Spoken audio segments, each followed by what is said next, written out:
This is Speaking of Pets podcast, where we give you up-to-date, accurate, science-based information when making decisions about your pet's health. From experts in dermatology like my sister, surgery, internal medicine, CBD use in pets, the pet food industry, you name it. If it affects pets, we'll talk about it. Today's Speaking of Pets podcast is sponsored by Blue Buffalo, the maker of natural pet foods. Love them like family, feed them like family. Blue Buffalo offers wholesome, meat-first recipes with high-quality natural ingredients in flavors dogs and cats love. Discover formulas for all breed sizes, life stages, and lifestyles. And with Blue Buffalo's True Blue Promise, that assures that real meat is the first ingredient, with no poultry byproducts, no corn, wheat, or soy, and no artificial flavors or preservatives.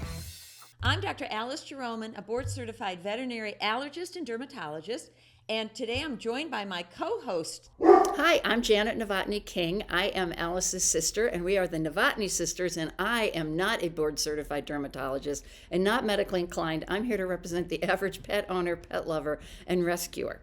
And I apologize for pets in the background because I'm staying in North Carolina with a couple of rescues. There's Otis.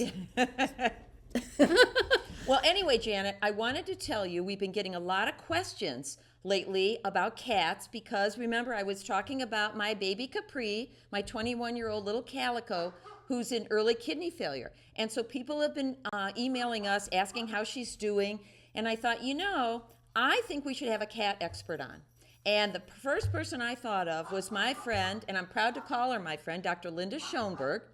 Little about Linda: she got her vet degree from Penn, went on and got a PhD in immunology from Penn, did her postdoc in immunology and immunochemistry at Jefferson Medical College, spent a year in rheumatology at Cleveland Metro Health Medical Center, and managed to run a cats-only practice called Just Cats in Cleveland for almost 30 years. Now, as Daddy would say, Janet, this is one smart cookie. But this smart cookie also manages to teach Pilates twice a week. So I can't wait to talk to her about cats and all the things that she's seen over 30 years and get a little bit of her expertise today. So welcome, Dr. Linda Schoenberg. It's my pleasure to be with such wonderful, smart people. Alice has always been my mainstay when there's been a question having to do with dermatology because in spite of all the degrees, I always think getting a second opinion and getting corroboration is the best way to go. And the best thing I could ever offer a client who's got anxiety is, why don't you see somebody else, including a specialist, if there is one that you can, is readily accessible. And all I want to hear is, Dr. Schoenberg was right. Oh, Makes me happy. It makes me happy. It Yeah. makes them happy. Yeah. And I'm not afraid if I'm wrong. That's why I would send somebody to get a second opinion or to go to a board certified specialist, because I'm not a god. Even though I was in practice for 26 and a half years and I'm still doing relief work for my practice, which I sold, I don't have all the answers, and I'm not afraid to tell people that I don't know it all. And I think that, first of all, honesty, not to be trite, is the best policy. I think once you're honest with people and say, well, listen, it could be this or it could be this, I'm not sure, because I'm only human. But and Janet, I don't know that you know this, but I was reading the number one reason that cats are given up to shelters is because of what we vets call inappropriate elimination. They're peeing and pooping all over the house. Well, and pet owners, nobody likes to smell a cat. No. So I wanted to ask Linda on her thoughts on that, because these cats, when Linda and I went to school, everything was urinary tract infection. But now there's so much more going on to explore what's really wrong with these cats. So Linda, if you wouldn't mind giving me your views on that. So, inappropriate urination in medicalese is called periuria, because more often than not, they're urinating outside of the box. All right, okay? Although some cats defecate out of the box. And we wish they would think out of the box, and that's about it. But they don't. Okay, so the first rule, if there is urination outside of the box, is how many cats do you have? And if there's an issue, you have the number of cats plus one is the number of boxes that you have.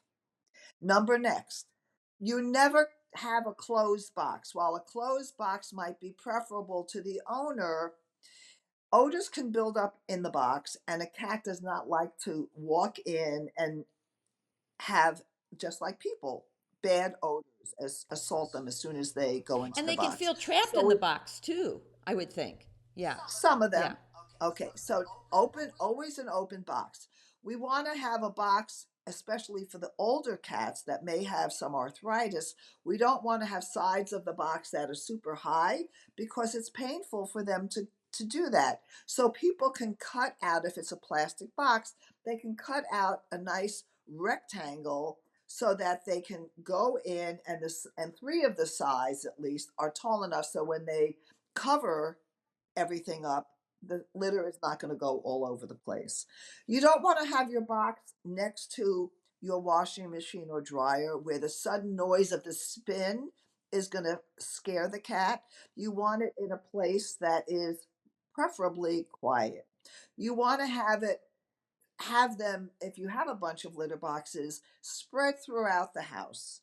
So hopefully you could find room on each level, especially for the older cats that may find it painful to go up and downstairs.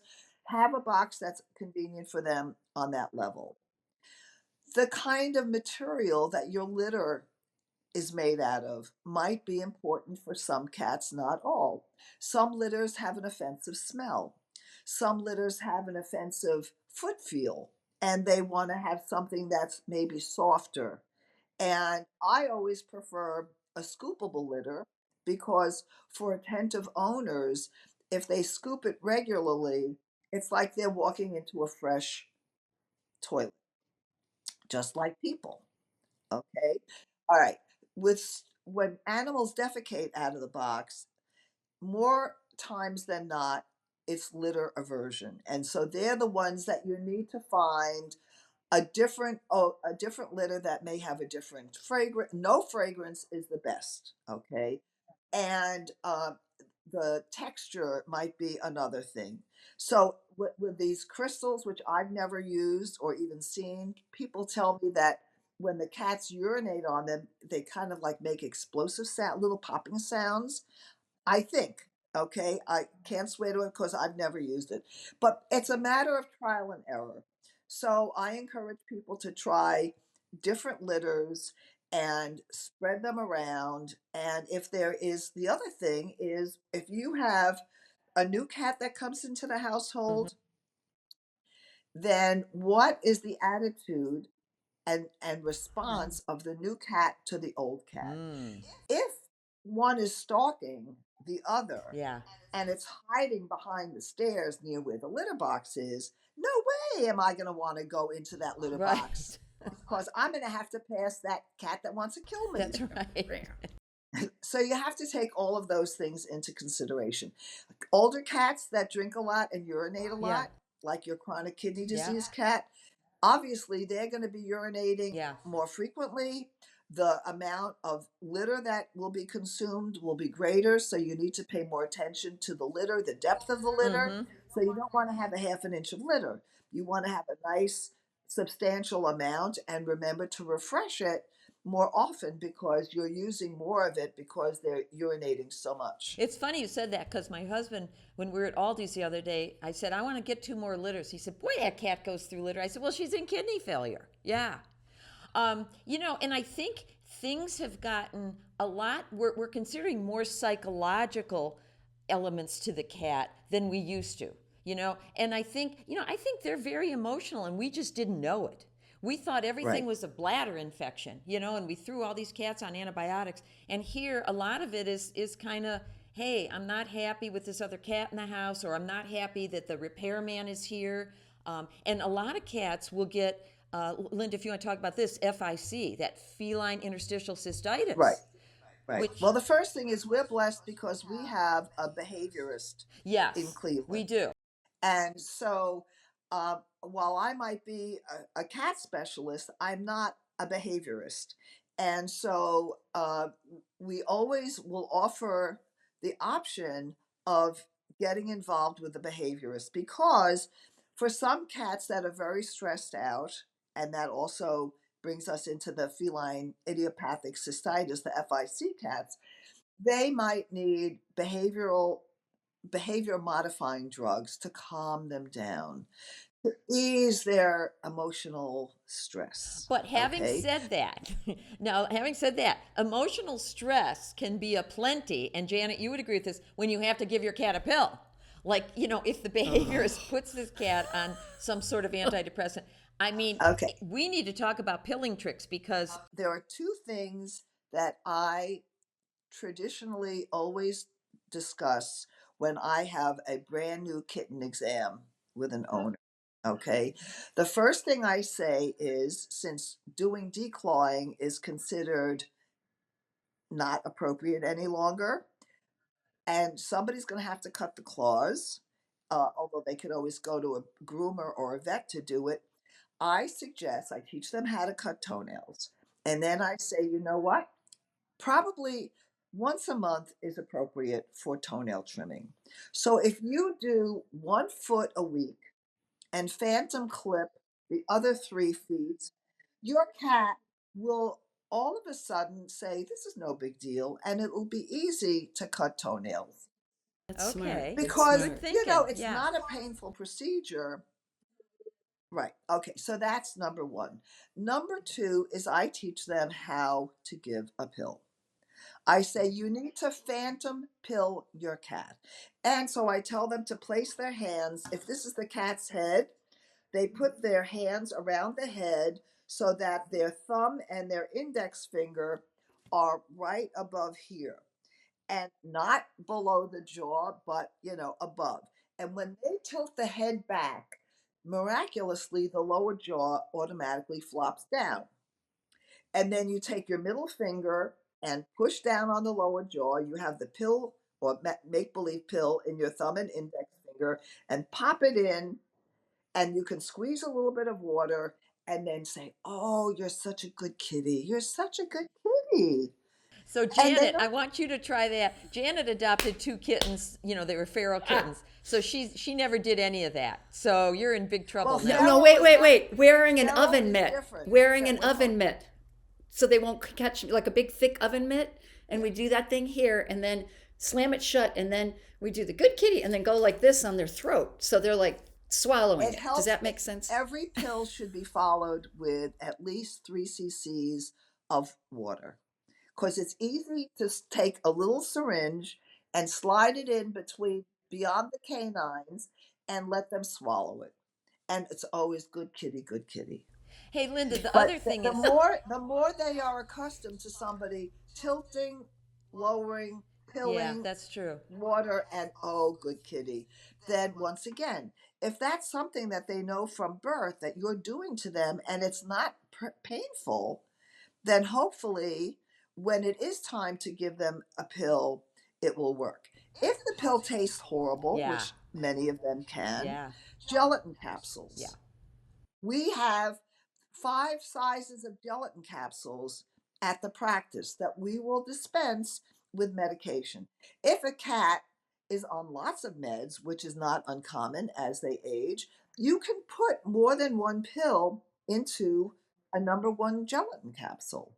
So it's just one, and then I call them pill poppers. Yes. There are different brands, but the one that I really love has a very soft rubber Yes. tip that has little slits down the side so you can slide your pill in. Mhm. Once again, you grab the top of the head, you tilt it up. When the mouth opens up, you go in the side, and it's got to be a dedicated horn, because as you're going, and you're not going to hurt any No. of the structures in the throat or the mouth, because it's soft rubber. Yeah. So you go whomp, and it's down there. Wait, And and then I just want to say follow it something. with water. The human goes like this, trying to get it in you there. gotta have your mouth open when you're trying to pill it. Yeah, so that tells them to open their mouth, and that. You know, Linda, trust Well, me. it automatically opens. A cat's, if you have an older, non-feral, loving cat, and you just get underneath In there. here and tilt it up, you will see the lower jaw just drops open. It's not going to necessarily go, ah, Yeah, like when right. the doctor says, stick your tongue out and say, ah, but it lowers enough. It's not locked. It's loose and it's open, and it allows you to go further down, or even just slide the pill popper in the side of the mouth and go push. At the same time you're going back there, you're pushing the plunger. I get extra credit, or we get extra credit as cat owners, because we had a cat that had to have the sub-Q IV bag, Oh, the Sub-Q fluids. fluids. Yeah. sub-Q fluids, and she was diabetic and had to get shot twice a day. So it became, we have two sons and my husband, and I thought, I'm not going to be the only one that's trained in doing this, because that means it's going to be me every day, right? So we trained the whole family, and we would literally say to each other, did you shoot the cat this morning? Meaning, did you give it the insulin? But she Right. got to the point, and I never thought I'd be able to do this. I am a layman. And the vet assistant, like, just talked me through it, and was very calm about it and had me practice. And we all were able to do it twice a day for probably 7 years, I think. Well, actually, the good news is that there is a medication now for diabetes in cats that's not injectable. Well, now you It tell works in a me. totally different principle. I have personally not used it, but I hear from the woman who bought the practice that it's really working well in her hands. There was a question about, does this work well in younger cats? And we're talking about giving the sub-Q fluids and all those other good things. Yeah, what about younger cats? Or is that for the The pills? pilling of younger cats. Yeah, and For yeah, pills. if you get them used to it at a young age, and you just follow it through. They are babies. When I see them, they're maybe 8 weeks old. And so that's the time that you've got to get the kitten acclimated to being handled, and knowing that having the head tilted up and a pill popped down or phony pill and some water squirted down and good kitty is nothing to be afraid of. And likewise with toenail I always trims. tell people when they're saying, I'm going to go adopt a kitten, I always tell them to get two. Because I think then two play with each other as opposed to climbing up your drapes and everything. What's your feeling on that?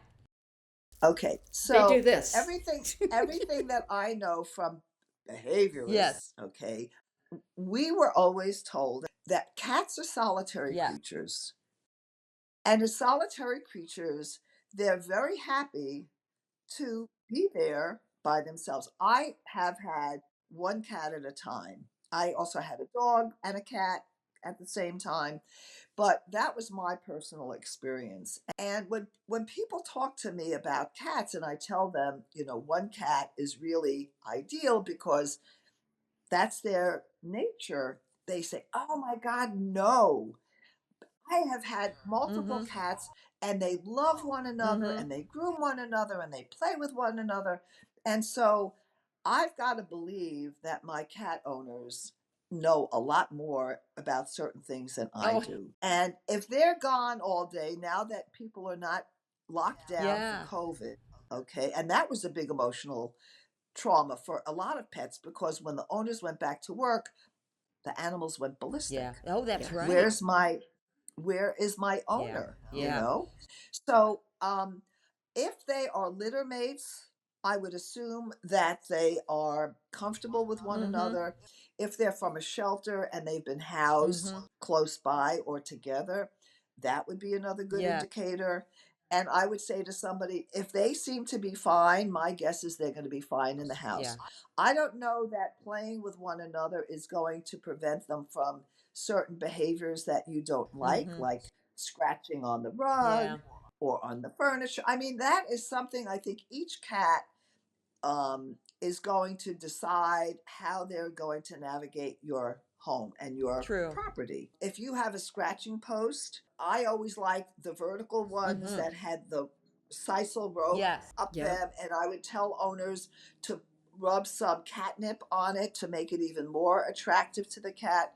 And you've got to take the kitten or the if you would adopt an older cat up to the thing and take their Mm-hmm. paws and kind of show them Mm-hmm. what to do. And they're pretty quick Yeah. learners. And so I think if you give them a lot of things to make their life enriched with certain kinds of toys and whatevers, that would help to prevent that. I tell most of my clients that if I had a choice between a male and a female cat, in my experience, male cats tend to be friendlier. Huh. I mean, I've had both Yeah. because I adopted a cat that was hanging out at a friend's backyard, and so that was my girl cat. But when we got a cat from one of my clients who bred a mixed breed with a purebred Siamese, we got a male, and he was an absolute love. He Mm-hmm. gave me kisses on the lips. My father wanted to Oh, we vomit when he love saw that. that. I love that. He would wrap himself around my neck like a boa. I would come home from work and his name was Einstein. Oh. I go, Einstein, meow. And I'd hear thud because he was always on a bed following the sunshine. Oh, I love when they do we that. Yeah. Yeah. But then he would go down the stairs and I would bend a little bit. He would jump onto my thighs. I would grab in my hands and pick him up to my face and go, He meow, loved kissy. And he would you. kiss me. Oh. I loved him. Oh. The other thing is like orange tabbies. For the most part, I know they have a lot of allergies, but they also seem to be really sweet, friendly cats. Yes. Duke and Joanne would agree to that because when they filmed from my house, my orange tabby is all over them. Yeah. Hey, did you know that for dogs and cats that could benefit from a prescription diet, Blue Buffalo offers natural veterinary diets formulated by animal nutritionists and veterinarians for certain dietary needs like kidney support, weight management, gastrointestinal support, and my particular favorite, dermatology. They make a food allergic diet that's an alligator based called NP or a hydrolyzed salmon based for dogs and cats called HF. Contact your veterinarian about these prescription Blue Buffalo diets. I worry about cats getting fat. I worry about that leading to other diseases. Obesity, whether you're two or four-legged, leads to all kinds of Right. problems. Okay, so the good news is that cats typically don't open refrigerators and everything is in our hands. So we can be responsible for what Yeah, I happens. agree. Now, when clients tell us that the cat that they adopted has only eaten dry food and it will not eat wet food, then right there you've got a problem. Whether or not it's conceivable that you can slowly introduce canned food into their diet remains to be seen. Because with a cat, you can never say to the cat, you better eat that because you're not going to get anything else until you finish eating it. You're going to get a cat that gets a disease called hepatic lipidosis, and you never want to Fatty do that. liver, right. Okay. And I'm going to just go off topic for a second. When we have animals that either have food allergies that result in a dermatologic problem, I believe that cats should have the opportunity to have every option as far as food. So, whatever a company that was making novel protein diets produced, I would have some around. And we made little plastic baggies Yes. filled with sample, and we would give the dry food samples away for free, and we would let them buy the can. And I said to the owners, you take paper plates, you write the name of the food, and put a tablespoon or two of each food on a different paper plate. See which food your cat likes. We used to call it kitty buffet. We would do the same thing. Yeah. But there are many vets that figured I could only have so many linear feet I of get shelf it. space. Yeah. And I'm doing dogs and I'm doing cats. I can't put that many foods out available. So they would make the decision as to what foods the cat would like. And so therefore, my favorite food was eliminated from their menu. So, okay, so to go back to food, what we know about cats is that as obligate carnivores, they do protein. They do meat, fish, okay? Rodents out in the wild, okay? They don't birds, some of them. But anyway, so that's the way a cat's gut works. It's best to work with protein and fat. In order to make kibble, you need to add carbs. Some high quality, big name foods have as much as 40 something percent Oh my. carbs. in their dry food. And the food is coated with a digest, which I call kitty crack, because it becomes addictive. Every dry food made by that manufacturer has the same coating. So if you like one dry food made by Purina or Hills or Royal Canin, they should like all of them. My suggestion is if you can get a cat started on canned cat food, and I don't have any, stock in Purina, but Right.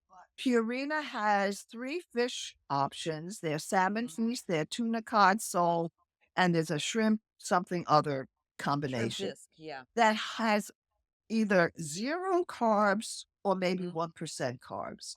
And there's anywhere from 70 to 80 calories in a 3-ounce can. So if the cat likes it, number 1, you open a can, you put it down, the cat eats it, you know exactly how many calories the cat is consuming. Most people, if they're going to feed dry food or a combination, will take a half a cup because the bag always tells you to feed whatever because they want you to buy more food. You fill the cup. Every time you fill that cup, it's different. It's not going to be the same weight. And I think it was 12 calories is responsible for 1 pound. So if you're constantly giving 12 extra calories, your cat's going to keep getting bigger and bigger. So I'll By tell weight. somebody, okay, your cat's allowed maybe 1.5 ounces of dry food a day. So measure out 3 ounces and eyeball half of it, and you'll feed part of it one day and finish it the next day. So we know that the cat is getting a specific amount of calories each day. I think that's interesting about the carbs because I remember the researcher for Purina that created DM, their diabetic diet. Yeah. Her cat was diabetic. So she created that DM canned, which is high in protein, high in fat, low in carbs, cured the diabetes, okay, because in cats it can be transient. And then they wanted her to make it in a dry form, and she left over that. She said, can't be done. Well, it was done. And It we was were, done. We, Sure. we were a test hospital for DM way back Oh. in the day. Yes. And having been in research, going for my PhD, I was really very engaged in doing Yeah. this and working with the clients. It was wonderful. I had more clients that did it.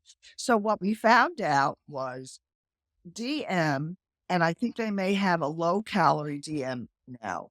DM was high in protein, was lower in carbs than many of the other dry foods, but the calories in each piece of kibble was very, very high.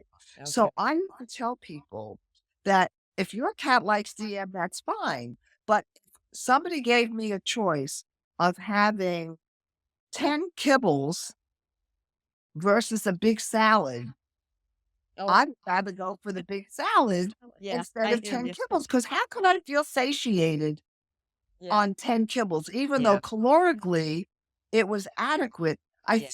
I think cats and people and dogs enjoy eating. I mean, it's one of the few pleasures in life. Sure.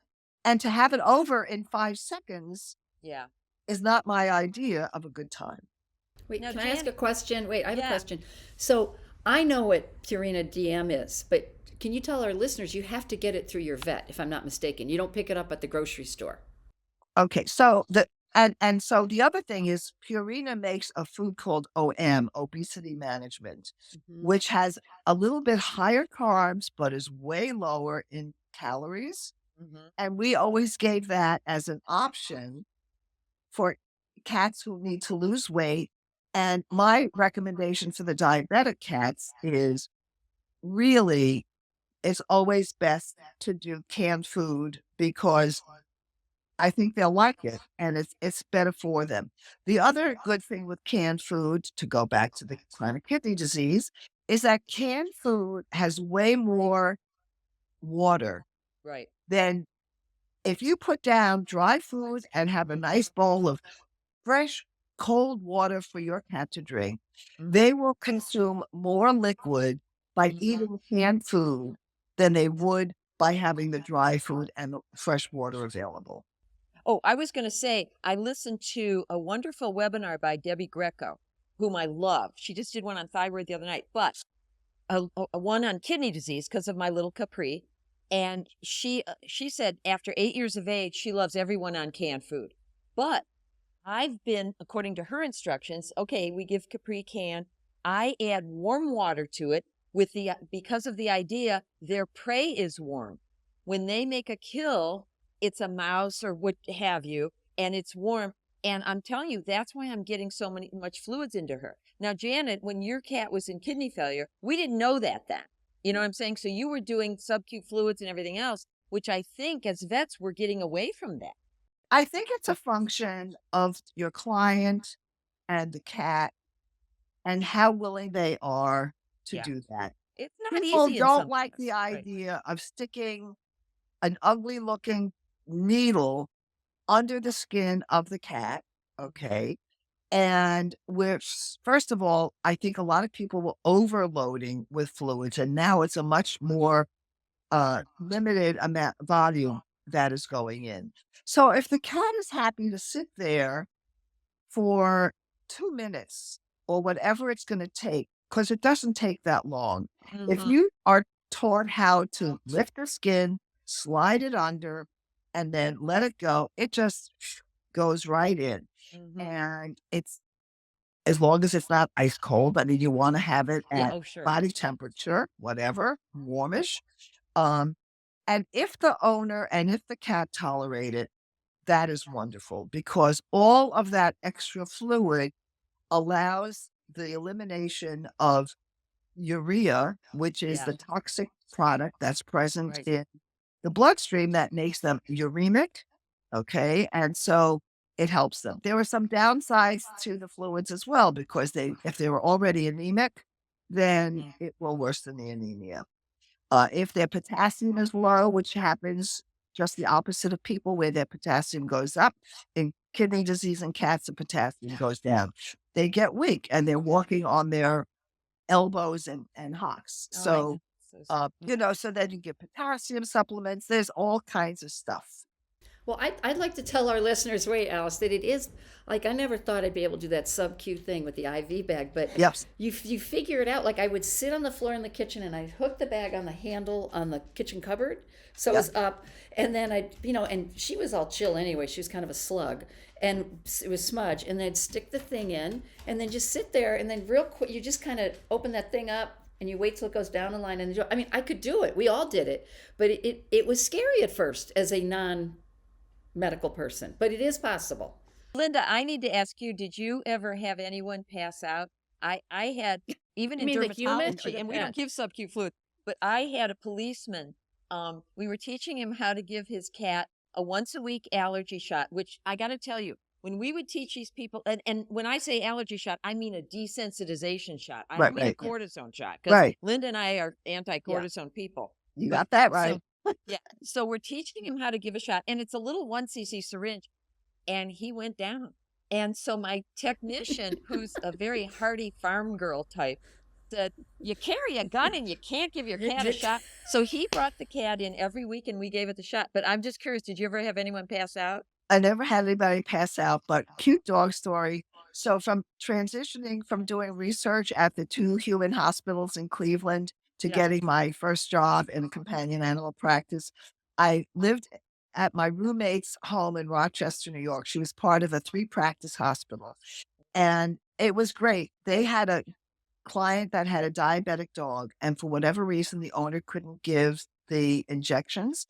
And I don't know what happened on Sunday when nobody was there, but they took the dog off the lead. The dog went back to the treatment room, turned around so it was facing Oh. out, sat there, waited for its shot, and then went out. It was amazing. Love that. Well, We used to put the cat we used to put the cat on the dryer, so she was up high. We put her on the dryer, and then the trick is you have to make them eat, and you can't make a cat eat, so they have to eat. So we got like the stinkiest wet food and would put it down, and she would just go like this with her shoulders, like I'm ready, and put it in, and that was it. She was Yeah. good yeah, it about does help to put them up on something instead of Oh, yeah, chasing, make it my height, chasing right? them all around the house. Right. Yeah. And She couldn't get also, off the getting clam juice or some kind of fishy liquids Yeah. With the odor of that might make a food more appealing to a cat as well. Alice, Erin, our niece, was telling me that she used to cat sit, and they had one cat in one room, and then they had the other cat had feline AIDS, and they would keep them separate. And she said she thought it was really strange because the cat that had feline AIDS, they'd let it outside with all the other cats and dogs and everything, right? And Wrong. so, is it contagious? Okay. So feline AIDS, also known as feline immunodeficiency virus, FIV, is a virus that causes immunodeficiency and it is transmitted by bite wounds, which is why more male cats get it than female cats because male cats are more often left intact. And so they are territorial and they can be aggressive and they will fight. Okay. So when a cat bites another cat, that's how the virus is transmitted. Wow. If you Wow. have a socially stable home, Mm. and once you know, and some people adopt cats that already have FIV. I did, right. Okay. So if that's the case, but when the cat comes into the house, it's chill. The other Mhm. cat's fine with it. Um, it's not going to transmit the virus to the health. Oh. But if somebody's cat is positive for FIV, you say to them, you really must keep your cat indoors. Why would you want to spread the disease? Spread it. It's just like Yeah. with human AIDS. Yeah. Yeah. No, if somebody knew that they had HIV, you know there are certain things that they absolutely should not do, and yet people did. Yeah. And that's how there's Yeah. so much AIDS, Mhm. unfortunately, in a lot of women around the world. Mhm. It's sad. So with FIV, it's not that contagious unless they fight, and you want to keep them indoors because you want to protect the other outdoor cats. The other thing is feline leukemia virus. Now, feline leukemia virus is a tricky virus because mothers that have it can give it to their kittens in utero. And depending upon the cat's immune system and how it processes the virus, it can potentially not get it. It can be born with it, or it can kind of go into hiding. And at some point later in life, it can reemerge. Feline leukemia virus is transmitted through saliva and urine. So mutual grooming theoretically could be a problem. Mm. Uh, and it's interesting because I have had clients that were cataholics.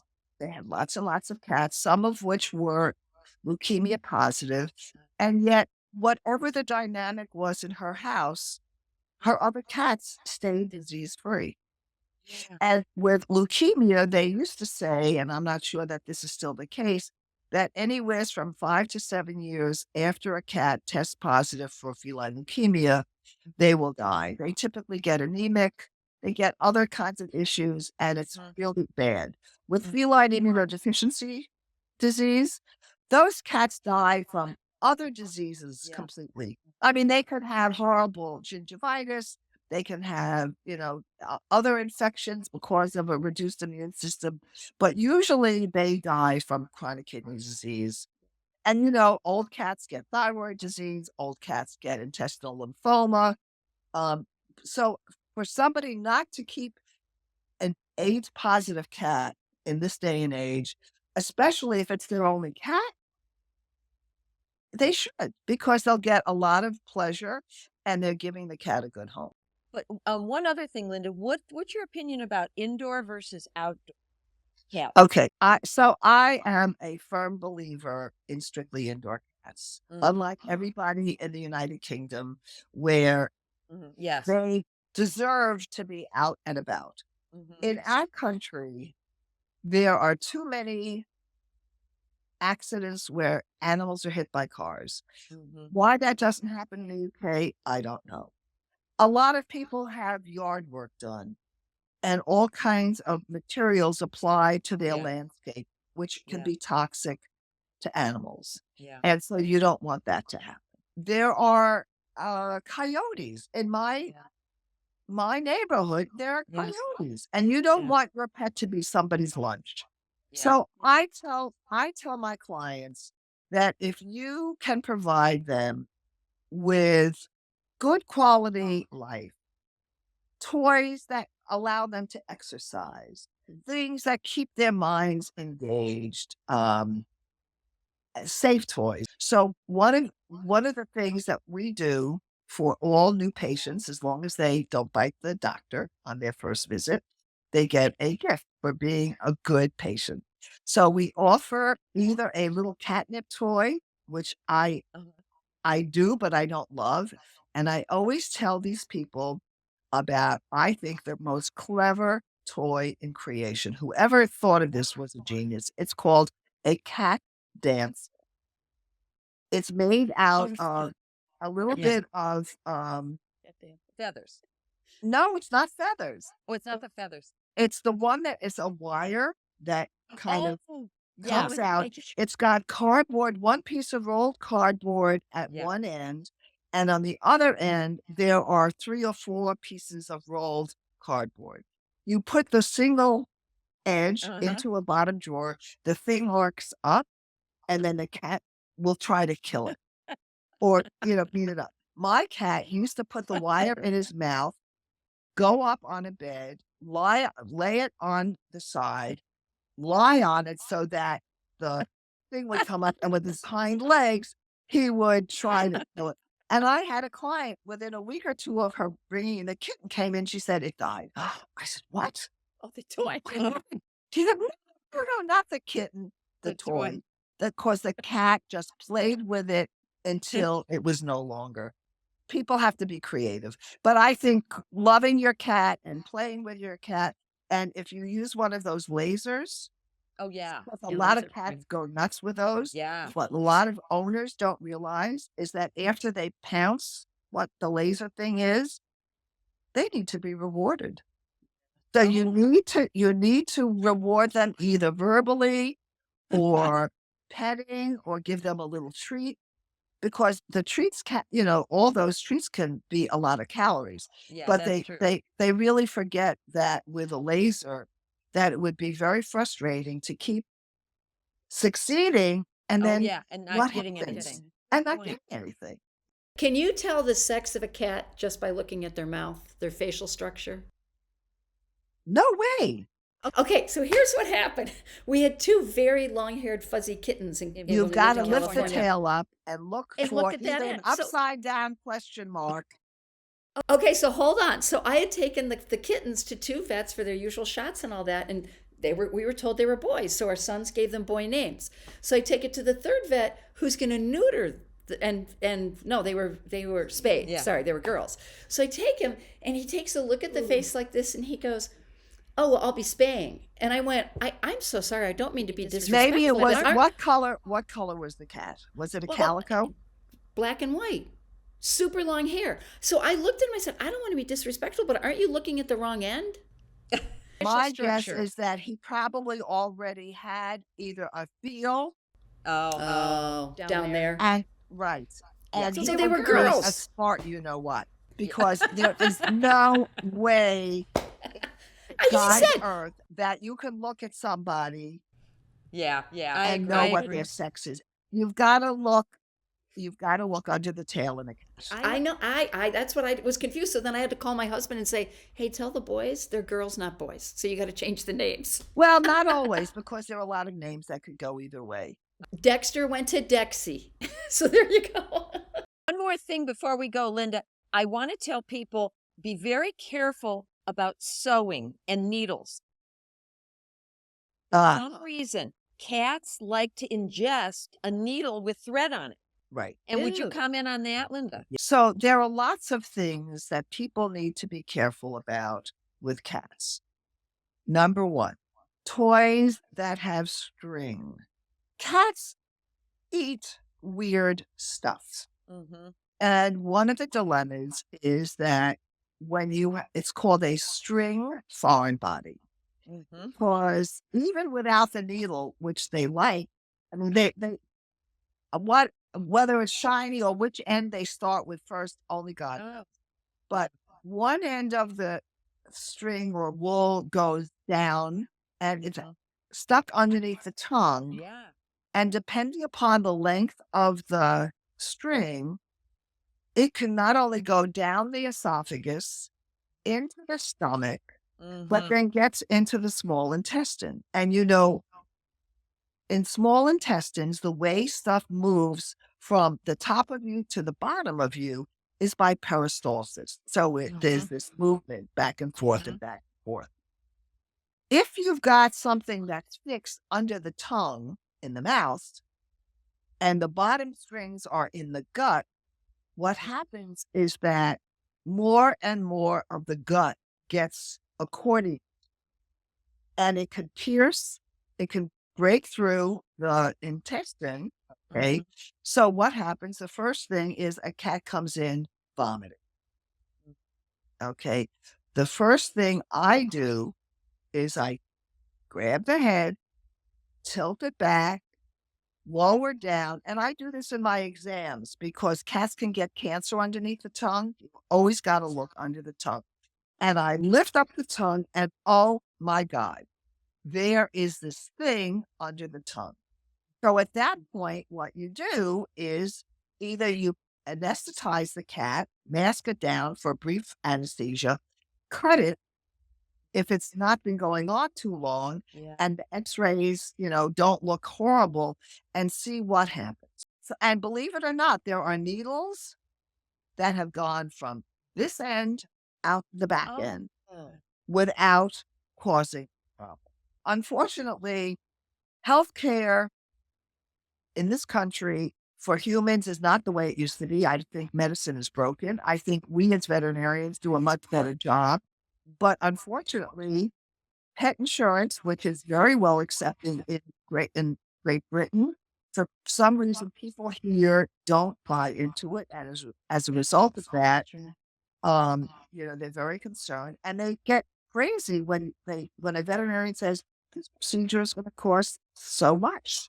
And they say, what? How could you charge that much? And somebody could say, when you go and have an ultrasound or MRI or even an x-ray, and you look at what your health insurance gets charged and what the hospital actually gets paid, it's 5 to 10 times what a veterinarian charges. Yeah. And people have a problem with that. And it's a very unfortunate situation because people get pets whether they can afford them or not. They get them for free from the shelter, possibly. They can afford to buy the food. The pet comes having been spayed or neutered and hopefully vaccinated. And then the owners figure, I'm done. Yeah, But they're that's not right. done. It's just Easy the peasy. beginning of a long journey. Janet, I think we need to ask Dr. Linda our favorite question. I'll let you Yes. ask her. Dr. Linda, what is your pet peeve? Or human peeve. Or human peeve? It can be about pets or humans, whatever. Yeah. Friend We always peeve, ask people that at enemy the end of the peeve. show. Well, I think my peeve is with human medicine. Okay. If I'm allowed to say that. Okay. So first of all, I'm Jewish. And one of the things that I did for all of my patients who passed was I planted a tree in Israel, which is something that a lot of Jewish people do in memory of somebody who dies. One of the first people for whom I planted a tree was Christian, and she came in crying. I'm going to get upset, hugging me, saying nobody has ever done a nicer thing in her life because I had a living memorial for her cat. When my husband died and he had malignant melanoma, did I hear from one of his team, from the oncologist? Nobody. We veterinarians give so much compassion and love and emotion to our clients and their pets that are members of their household. And whether we get, and I don't think they teach grief management or support in vet school to this day, that takes so much out of us. And I think that human medicine, because of insurance and the way it's got to be a 10-minute appointment 15-minute appointment and do this, that, and the other thing so we make more money, even though clients think we do the same thing. They just don't allow themselves the compassion and caring that we provide our owners and pets. You know, actually, my really good friend has a master's in social work and was hired by the Cornell School. It's their veterinary medical clinic. It's an emergency clinic in Stamford, Connecticut. And she is the consultant for clients who are grieving or have been told their pets are ill. And it is the perfect job for Catherine because she's a dog lover. She has a Westie, and I just thought that was a really neat thing. It's the first time they've ever hired someone that has experience with humans and grieving. Well, there's an 87-year-old lady that attends a grief group that I'm part of who had to put down her very old Golden. She moved to a place that her husband could be in one thing because of his medical problems. She was in an independent living thing, and then he died. She had to get rid of the dog. She had to move from, her house that she loved, all these things she loved that she lost, and then she lost this dog. Each time at the grief group, she talks about needing a replacement dog. She wants to get a 9-year-old dog. She was supposed to get this dog, but I think they looked at how old she was and they decided, no way. And she's just beside herself because she so desperately needs a dog to be part of her life. Yeah. And I don't know that the rest of the world who never had animals appreciate how important pets are in people's lives, to keep them going, to give them a reason to get up in the morning, to go outside if you have a dog, to walk the dog. I mean, So true. veterinarians are so underappreciated for all of the life skills that we possess and that their pets give to them. And for our heart. I think that's why veterinarians now have the highest suicide rate in this country, because it's such an emotional profession. You're in one room with a client and a dog that you've been seeing for 15 years, and it's at the end of its life. And now, what's my next appointment? A new puppy that's jumping and happy. I've got to go from being so sad to being so happy in that next room, because that puppy person doesn't want to hear what I just went through in that. Right. So it's turn on, turn off, turn on, Right. and it's got to hit you eventually. Right. And it does. And I mean, it's every time we end up euthanizing a cat, owners are crying, we're hugging one another. You would never see that in human medicine. You don't. No. And I will tell you real quick before we go, when my father passed away, I was with him in the room in the hospital, and I would be sitting there, I'd fall asleep in the chair, and he passed away, and I called the nurse's station and I said, you might want to come down here. I think my dad just passed. And cleaning lady, who always came in and just never said anything, kept her head down and, just kind of gave me a little smile. She came in and hugged me. And the nurse on duty said, well, he was fine when I came on my shift. So, and you know what? Isn't that something that your father dies and those are the two things you remember? And that African-American cleaning woman just took me in her arms and hugged me. And I'll never forget that nurse's comment. I thought, what a heartless thing to say. Right. But that's why I'm so proud of our profession, because that would have never come out of anyone's mouth that I know in our profession. And I think that's why our profession is so tight. Look, I can call on Linda to come and talk today for an hour. I can call on, the dean at the vet school who's going to be on. And we're just a tight group. And my brother-in-law is a human ER doctor. I don't see any of that camaraderie in that profession with him, ever. Right. So anyway, we need to wrap it up. Linda, I can't tell you. Janet, I think you've Thank learned you. tons. I've learned tons because I just love hearing, what do they say? Education is about reciprocating and repeating yourself. And everything that Linda said today, I was like, yeah, that's right. I forgot about that. So it's just wonderful. Please come on again. We would love to have you have a million more questions. We never discussed itchy cats. That's I another know. whole Thank hour. God. Stop scratching. And we have yet to do a derm allergy talk. We're going to get there. So I'm going to pencil you in for our next session. But Janet, I guess we got to wrap it up. So Gotta wrap it up. This is Alice Novotny Jeroman and Janet Novotny King saying thanks for joining us. thanks for joining us. We're the Thank you, Novotny Dr. sisters. Linda. Please give your pets a kiss and a hug for us. Bye. Bye. Hey, thanks for tuning in today. We hope you found the science-based information provided helpful in taking care of your pet. Check out our other Speaking of Pets episodes wherever you get your podcasts. We'd love to hear from you. So email your pet photos and or pet peeves to contact@speakingofpetspod.com. Remember to follow Speaking of Pets on all social media.